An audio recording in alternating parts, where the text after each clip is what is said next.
Hi, welcome to another edition of 100% LCFC TV. I'm here with Stephen today and we're going to review very quickly last week's game at Newcastle and also a quick preview on Swansea, Stephen. Starting with Newcastle, it was 1-0 defeat, of course, but it was a close game as the scoreline suggested. It was not the most exciting game again, and it was very, very close. I thought we matched Newcastle pretty much all the way. I thought player by player, I mean, they've got, if you again added up the value of their team, it's a more expensive team.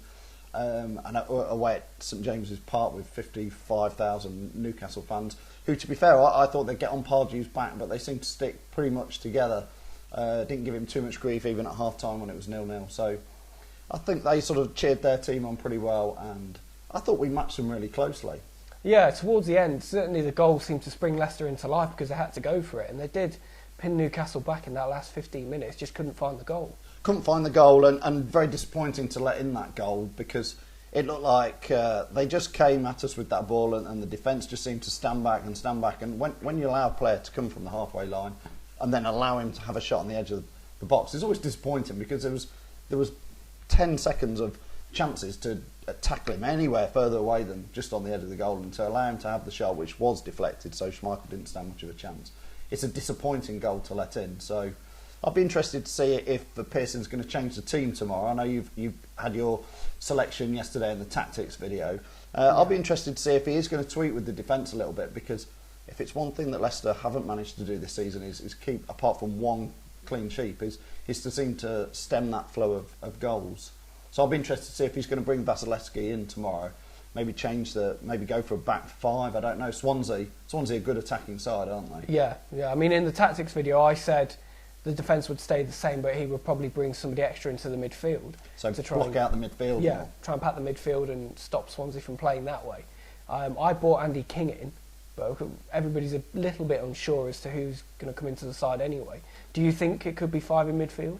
I think, like you say, you need to. It is one of those games where you probably need to nullify the Swansea attack, and five in midfield would certainly look to do that and stop it a bit further out. I think when you play five at the back, if it's an attacking five, obviously it could be potentially wrong to try and take Swansea on at their own game. I think Leicester perhaps could do that. So it will be interesting to see what team he does select. I mean, the midfield, you've got James, you've got Drinkwater, Cambiasso, you've got King. I think Mahrez will be back in the frame. I think he just didn't play last week because of the international games, and he did pick up a little knock when he scored his goal, so I hear. So I think the midfield is going to be interesting to see who he picks. I know we had some questions yesterday for the fans about the attacking lineup, though. Yeah, loads of you got in touch on the Facebook and Twitter pages, asking specifically about Ulloa. Hasn't scored for a couple of games. And we were asking you if you think he should be dropped, if he should play against Swansea. A lot of responses on this. I'll give you a few now. We're not jumping on his back there by saying should he be dropped, should he not. It's just, he's not had that many shots on goal, but he's not had many chances.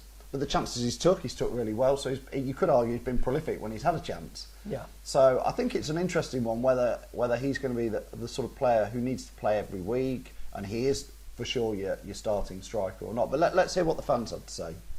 Yeah, Dean Short, he says, of course he should start. 5 goals in 8 games and he'll score more. He thinks he's just lacking a bit of service. Yeah, well, again, you were saying about the Newcastle game last week. There was times where the service to him wasn't good. The final ball into the box was really quite poor at times, and it seemed to hit the first man, and that's never good. So, yeah, you've got to get the ball into him. Yeah, agreeing with that. James Berry, he says, give Ulloa the service he needs and he will deliver. Simple. Yep. Which is simple, isn't it? You've got to get that ball in there to him. So, yeah. I mean, if you're playing the fast ball, then you've got Vardy to break through and try and burst through. But we didn't see much of that, obviously, last week either. No. Lee Mooney, he says that Ulloa's a great finisher. He noticed that when he was at his former club, Brighton. But he's talking over here about the formation. He thinks that Ulloa gets isolated if he's up front on his own. He should have Vardy up there with him to stretch defences and give him some support. We certainly see him playing with Vardy, and he's played with Nugent.